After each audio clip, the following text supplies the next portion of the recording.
विश्वं दर्पणदृश्यमाननगरी तुल्यं निजान्तर्गतम्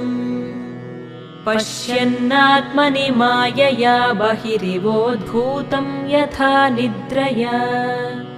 यः साक्षात् कुरुते प्रबोधसमये स्वात्मानमेवाद्वयम् तस्मै श्रीगुरुमूर्तये नम इदं श्रीदक्षिणामूर्तये